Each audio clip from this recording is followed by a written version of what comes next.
Elijah had just experienced one of the greatest victories of his life. Fire had fallen from heaven.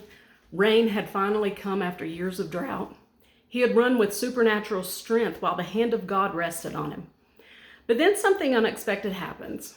The same prophet who stood boldly on Mount Carmel ends up sitting beneath a tree, exhausted and overwhelmed, asking God to let him die. And I think that's important because Elijah wasn't new to God's provision. This was the same man God had sustained through the drought at a brook. When everything else around him dried up, God made sure his source didn't. God sent ravens to bring him bread and meat morning and evening, day after day.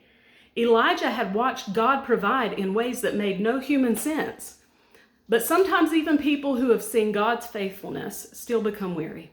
Sometimes you can witness miracle after miracle and still reach a place where you feel depleted. It's easy after a hard-fought battle and maybe even a great victory to start believing you've given all you can give. So it must be time to come to grips with the fact that this is it. We've all said along with Elijah under the juniper tree, it's enough. But I love God's response. God didn't come with correction or condemnation. He let Elijah rest. He sent an angel with food and water and told him to eat because the journey ahead was too much for him. It's interesting that part of God's encouragement to Elijah in his exhaustion was, there's more for you to do, and I'm giving you what you need to do it.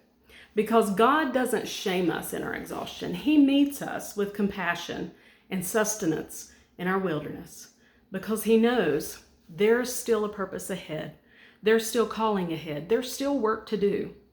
God does not sustain what he is finished with.